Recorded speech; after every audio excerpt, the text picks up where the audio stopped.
আসসালামু আলাইকুম everyone, welcome back to my new another blog video. কেমন আছেন সবাই? আশা করি ভালো আছেন। দেশ ও দেশের বাহির থেকে যেখান থেকে দেখতেছেন সবাইকে জানাই অনেক অনেক ভালোবাসা। সকাল থেকে অজোরে ঝিরি ঝিরি বৃষ্টি হচ্ছে।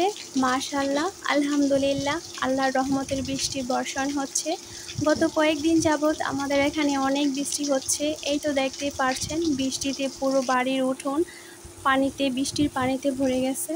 যাই হোক, বৃষ্টির দিন কিন্তু আমার খুবই ভালো লাগে। আপনাদের কার কাছে বৃষ্টির দিন ভালো লাগে সবাই একটু কমেন্ট করে বলবেন। কিছুক্ষণ বৃষ্টি উপভোগ করার পর এসে পড়লাম রান্নায়। এই তো আমি মাছ ভাজা বসিয়ে দিলাম।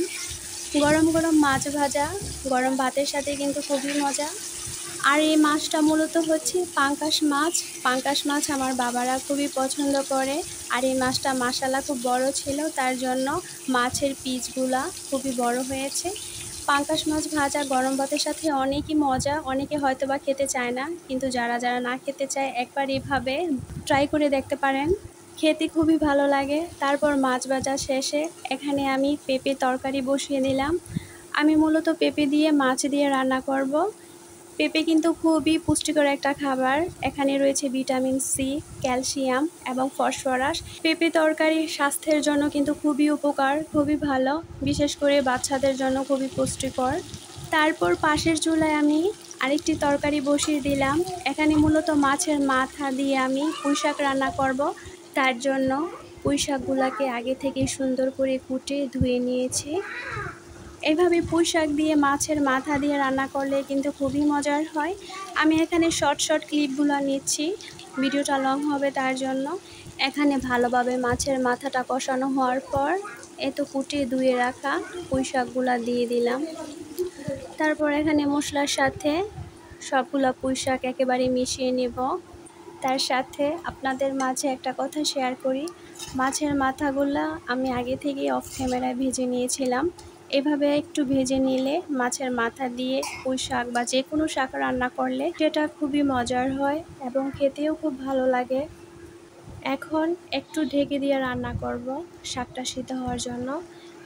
5 থেকে 10 মিনিট পর আবার চলে আসলাম রান্নায় বলক চলে আসছে, শাকটাও মোটামুটি প্রায় সিদ্ধ হয়ে গেছে। এখন আমি একটু চামচের সাহায্যে নেড়ে দিব। এতে দেখতেই পারছেন আমার রান্নাটা প্রায় হয়ে গেছে। এইভাবে যে কোনো মাছের মাথা দিয়ে শাক দিয়ে রান্না করলে খেতে খুবই মজার হয়। তারপর আমি এখানে রান্না করলাম কাঁঠালের বিচি দিয়ে শুটকি। এটা মূলত আমার হাজব্যান্ড খুবই পছন্দ করে। কাঁঠালের বিচি এভাবে শুটকি দিয়ে রান্না করলে সেটা খুবই মজার হয়, পুষ্টিগুণও ভরা। আমি মূলত এখানে অনেক ঝাল দিয়েছি, আমার হাজব্যান্ড এভাবে ঝাল করে খেতে পছন্দ করে, তার জন্য এখানে আমি বাসমতি শুটকিটা ব্যবহার করেছি। আপনারা চাইলে যে কোনো শুটকি দিয়ে এই কাঁঠালের বিচির রেসিপিটা রান্না করতে পারেন। এটা মূলত কয়েকদিনের জন্য আপনারা সংগ্রহ করে রেখে দিতে পারবেন। খুব সুন্দর ফ্লেভার আসার জন্য এখানে 2টি লেবু পাতা ব্যবহার করেছি। আমার রান্নাটা প্রায় শেষ পর্যায়ে। আজকের আমার রান্নার ব্লগটা যদি সবার কাছে ভালো লেগে থাকে তাহলে অবশ্যই চ্যানেলটি সাবস্ক্রাইব করে পাশে থাকবেন এবং লাইক কমেন্ট শেয়ার করবেন।